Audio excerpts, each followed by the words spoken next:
2015.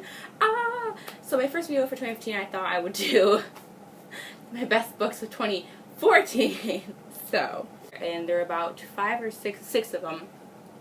So yeah, let's get into it. And these are in order from 6 to number 1, my absolute favorite books. So it was actually kind of easy to put these in order, which I normally have a difficult time doing, but this was easy.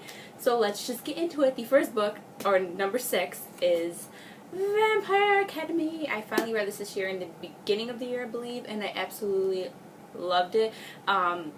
It was just so much fun to read. I had such a fun time reading this, and I was addicted and I couldn't stop.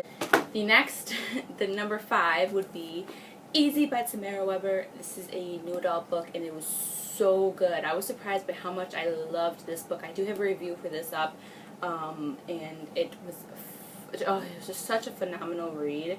The books that are in the 3rd and 4th spot could easily flip-flop. Like, I've been flip-flopping these back and forth, trying to figure out which spot I want them to go in.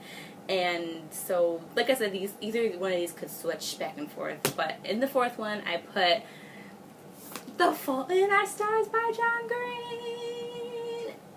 I finally read this book this year. I read it in January, I think, along with my friend Mary. We read it together, and it was amazing. I understand why everybody loves this book. It was so good. So number 3rd spot, I put City of Heavenly Fire by Cassandra Clare, the Beast, the Monster. This is the 6th and final book in the Mortal Instruments series, and I read it this year, and I loved it. I was like on an emotional roller coaster throughout this whole damn book. It is like a beast, and like I said, I tabbed this one too. This is like a beast beyond beasts of her books, but so good and so worth the 700 or 800 pages that are in this monster. And I really enjoyed it, and I just love looking at this cover on my shelf. It's gorgeous. Oh, in the 2nd spot, we have The Hobbits by J.R.R. Tolkien. I read this one this year, and okay, there's a story behind this, because I tried reading this book last year or 2 years ago, and I couldn't get past page 15. I just couldn't do it. I was like, screw this, I'm done, and I just like put it back on my shelf, and I never continued reading it. And then I tried again like a couple months after that. Again, couldn't get past page 15, so I was like, screw this, I'm done again. You know, I'm just like, whatever, bye-bye, see ya, adios. Until finally, I decided to watch the movie. Normally I like to read the books first, but I was like, okay, I'm just going to watch the movie because I don't think I'm ever going to read the book. I watched the movie, and it was amazing, so I went on and watched the second movie. And it was so damn good that I had to pick up the book. I had to. And before I started reading it, and before I knew it, I was halfway through the book, and I was like, wait, I need more.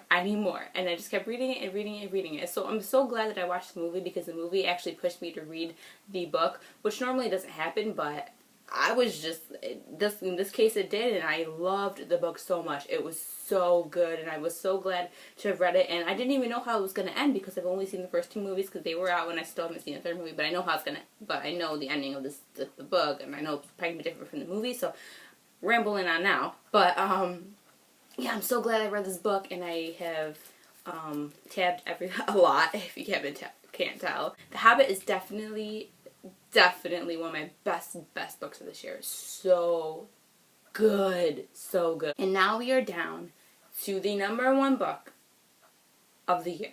My favorite book of the year. And, okay guys, this book is just, I'm just going to show you. Clockwork Princess by Cassandra Clare. I finally got around to reading this book this year after I've been told to finally read it.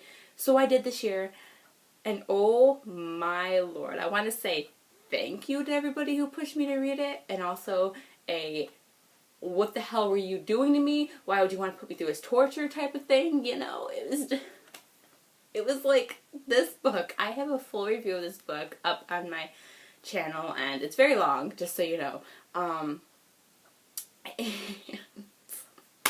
This damn book, it broke my heart into a million pieces, kind of put it back together, broke it back into a million pieces, put it back together, broke it into a million pieces again, broke it together, and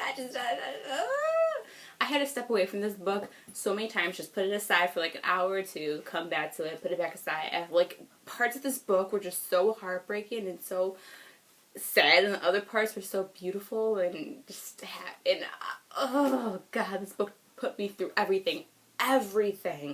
And by the end of it, I was so wanting to read City of Heavenly Fire, because this book right here concludes the Infernal Devices trilogy, but it leaves you on a cliffhanger for the Immortal Instruments series in a way. And I'm just like, Cassandra Clare is brilliant. He's genius. And I love her, and I love the stories, and this book is definitely my favorite of the year. It might be one of my favorite books on my all-time list. It's so damn good. Or the trilogy might be. It's so good. And I can, you know, tab up a lot. And I am still not over this book. Like, I'm still thinking about this book, and it's been months since I have read it. Holy dear Lord, okay?